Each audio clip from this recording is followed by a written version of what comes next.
Okay, so we're talking about Geo Boards here. Now, before we do this particular problem together, let's look at what a Geo Board actually is. Let me just share my internet screen here.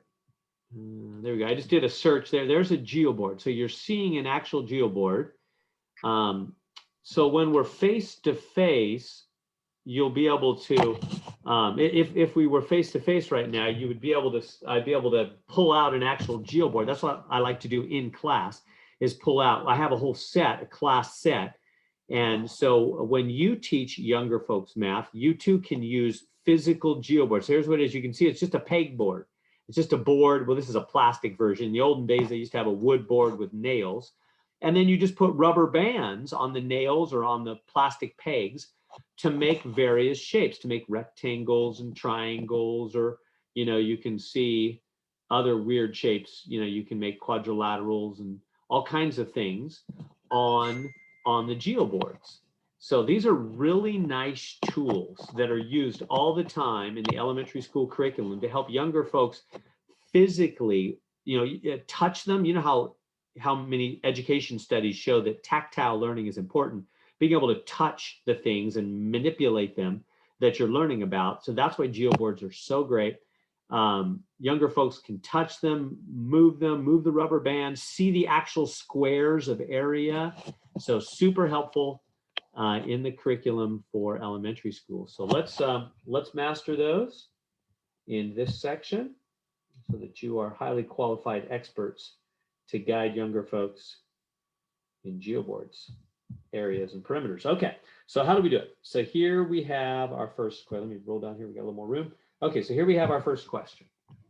How do we find the area of this triangle? Well, you know the formula for the area of a triangle. Let's write it up here. Area, let's write both formulas that we'll be using today. Area of a rectangle, that's just length times width, just one side times the other. You know that. We've had it in the last homework. And the area of a triangle, you have a half in there, right? A half times base times height. So those are the two formulas, the only two formulas we're going to be, well, that's not true. We're going to use Pythagorean theorem as well in a little bit, not on this problem. But these are the only two formulas we'll use on this problem. Area of a rectangle, length times width. Area of a triangle, half times base times height. Now, the trick is base and height must be base and height, B and H, or length and width must be at 90 degrees, right? They've got to be at a right angle. So then it's easiest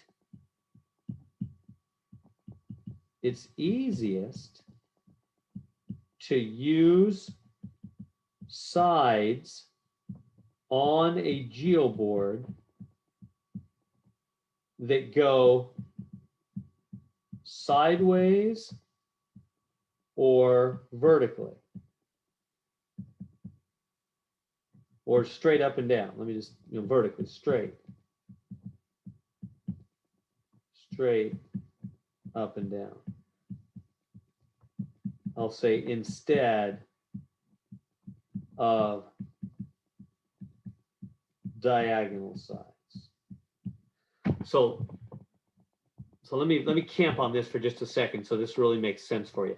It's going to be easiest on a Geo Board to use sides that go sideways or straight up and down instead of diagonal sides. Why? Because base and height and length and width must be at 90 degrees to each other. And so we'd rather use lines that go straight up and down and straight sideways because that makes a really easy 90-degree angle. Now, yeah, but whereas this triangle right there, his three sides, they are diagonal lines, right? This line does not go straight up and down. It does not go straight sideways. It's kind of slanted. It's diagonal. This side also, it's not straight up and down. It's not straight sideways. It's slanted. This line also, it's not straight up and down. It's not straight sideways. It's slanted. So I really don't like or want to directly use those sides. Now you might say, oh, but it's no problem. So you can just use these two. Those are 90 degrees. Just use this as your base and this is your height. Well, the problem with that is, you're right.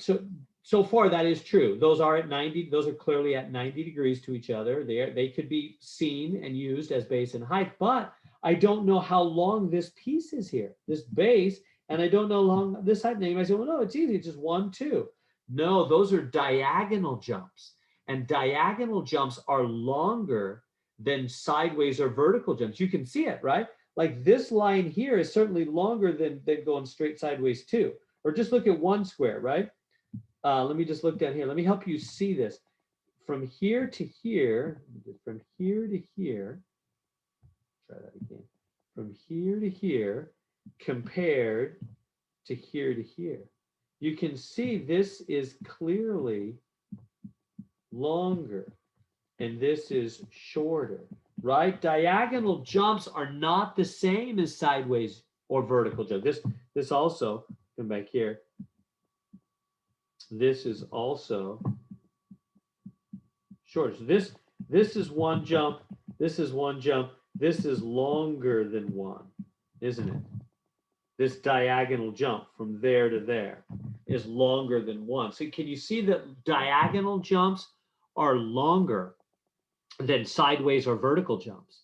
So we can't just look, go 1, 2, it's just 2. No, those are 2 diagonal jumps, which, how far is it? Now they told me that points vertically and horizontally are 1 centimeter, like from here to here is 1 centimeter, and from here to here is 1 centimeter. But how far is it from there to there? I don't know. Something longer than a centimeter. All right. So that's a long way to say we can't do it that way. So then what way do we do it? Here's what we want to do.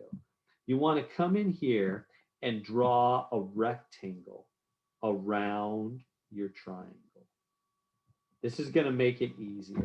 So I'm going to draw a rectangle. So I'm going to draw a rectangle around the shape. So draw a rectangle around the shape. That's step number 1. Draw a rectangle around the shape. And now, how are you going to find the area? The area of the triangle is going to equal the area, back up here, is going to equal the rectangle area minus the 3 triangles. The 3, let's just say, missing triangles. What do I mean the 3 missing triangles? I mean triangle number 1, triangle number 2, and triangle number 3. See those 3 missing triangles? So we're gonna find the area of the triangle in the middle. That's what we're trying to find, right? The area of the triangle in the middle by taking the whole rectangle, this whole rectangle, and then we're gonna subtract this triangle, and that triangle. And what will be left over is the triangle in the middle. Now you might think, well, that seems like a ton of work. It's actually going to be easier. Why? Because these triangles have sides that go sideways and vertically and horizontally. So we know how long they are. They're each 1 centimeter between dots, right? Between points. So from there to there and there to there, that's 2, and here to here, that's 2. So that's a triangle that's 2 by 2. And this triangle is 1, 2, 3 by 1. And this triangle is 1 by 1. See that? So we easily and quickly know how big the sides are for these triangles because they have straight sides rather than slanted or diagonal sides. So this will be a lot easier. So find the area of the whole rectangle and then just subtract the parts that are missing, those 3 missing triangles, and what you'll have left is you'll get the triangle in the middle. So that's the game plan. All right, so what's the area of the whole rectangle? Well, how many squares tall is it? 1, 2, 3. Now notice, here's a good question I get, and I myself asked this question of my high school biology teacher. I used to look and I would go, oh, there's 1, 2, 3, 4 dots, so this is 4. And she kindly corrected me. My high school biology teacher said, no, you count jumps and not dots. 3 jumps high. So we count jumps because distance is jumps, not dots, right? That's what distance is. Distance is between points, as it says right there. So you got to count jumps between points. Don't count points, count jumps. 1, 2, 3 jumps and 1, 2 jumps. So this rectangle is 3 jumps high and 2 jumps wide. So this rectangle is 3 times 2. Let's go times 3 times 2. In other words, 6. And that makes sense. Here, let's look at it. Let's actually see the 6 squares. Let me show you. There it is. That's what I like about Geo Boards. See how younger folks can physically see the squares? You can see why is carpeting or tile or any kind of flooring sold in square units, square feet usually, because they're actual squares, aren't they? Area is actual squares. We're looking at it. There's 6 squares there. That rectangle has got 6 squares. That's the area of that rectangle, 6 squares, 3 by 2. Okay, now we have to subtract the 3 triangles that are missing, 1, 2, and 3. Okay, so let's do that. Let me come in here and get rid of the 1, 2, 3. We'll start down here on the one on the bottom. And we'll say, okay, this triangle, his base is 2, right? Remember, count the jumps, 1, 2, and 1, 2. So his base is 2, his height is 2. So how do you find the area of a triangle? It's a half times base times height. Remember, the triangle is a half, got a half in it. So it's a half times 2 times 2, half of 4, which is 2. So this is 2. The area of that triangle is 2 squares. Hey, let me help you see it, by the way. If I took this triangle right here, notice that it's half. If I went over there like that, that would be twice it, right? And how big is that? That's 2 squares by 2 squares. That's 4. The total area of that is 4, isn't it? You can see it if I actually draw it in like this. Isn't that 4 squares? Clearly. That's 4 squares. And see how this triangle is occupying exactly half of it? So it makes sense that that triangle is occupying 2 squares, exactly 2 squares. 1 whole square here, a half a square here, and a half a square there. 2 whole squares. That's why the formula works. It's a half of base times height, because this triangle is half of this whole rectangle, isn't it? Everybody seeing that? That's why Geo Boards are so nice, because they help us to physically see where all these formulas come from. This triangle is half of this whole rectangle, half of this 2 by 2 rectangle. That's why it's half of 2 times 2, half of 4, 2. That's right, because this rectangle holds 4 squares, and this triangle is half of 4, 2.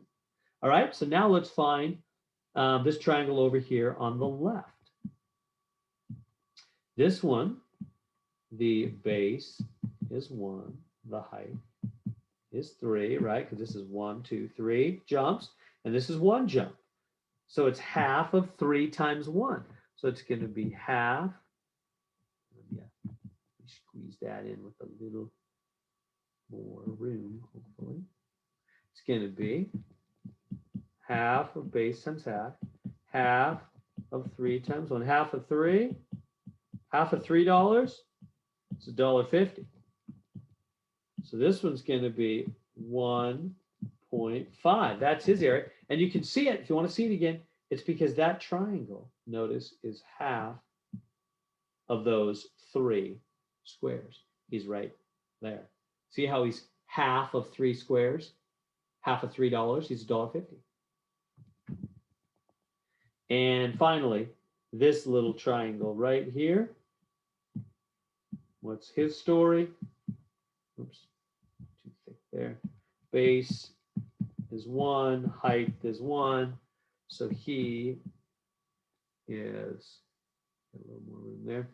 He is half times base times height, half of 1 times 1, half of $1 is 50 cents. So he's just 0.50 And that makes sense, because if you look at that whole square, there's one square. He's half of that square. He's 0.5. Okay, so now we're ready to find the area of the triangle in the middle. That's what we're trying to figure out here, right? Area of the triangle. Area of the triangle in the middle. So the area,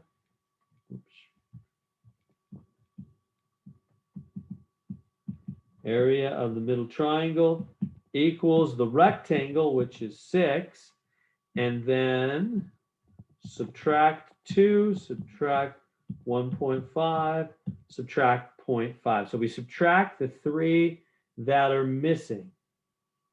And what do we get?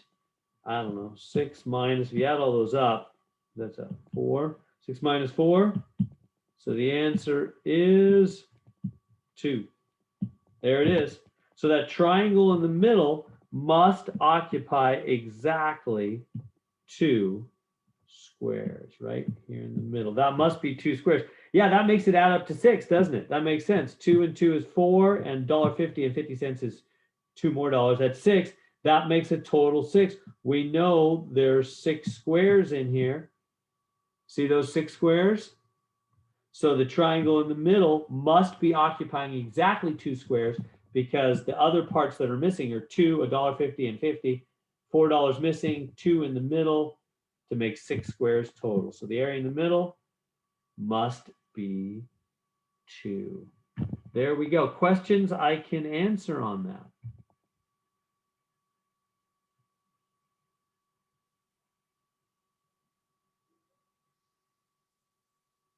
I have a question. How did you get 2 when it's the missing triangles? I'm sorry, one more time on that question. Like, how did you get 2? Because you know how like for the 3 missing triangles, it's 2 and then 1.5 and then a half. Right. How And did you? Yeah. so yeah, so I took 2, 1.5, and 1.5. That made 4 altogether. And 6 minus 4 made 2. No, I'm talking about the base times height, and then you know how you multiply 2 times 2? Oh, right here, like base and height. Is that going to be the same for everyone? So for a triangle, yeah. So for a triangle, we always take base times height times half, because a triangle is half. So this base is 2, this height is 2, so it's 2 times 2, which is 4. But then I take half of 4, and I get 2. Yeah, because a triangle always just uses half of a rectangle, so it's always a half of base times height. Okay, thank you. Yeah, good question. So yeah, all the triangle formulas, we always take half of the 2 sides. That's exactly right. That's a good question. So for all the triangles, so this triangle, and this triangle, we always have to take the 2 sides, the base and the height, and then take half of it. Whereas for a rectangle, for the whole rectangle, we just take the base and the height. We don't do the half, because a rectangle is the whole space. Whereas a triangle, notice a triangle is only half a rectangle. That's why we have to do the half. That's right. Good question.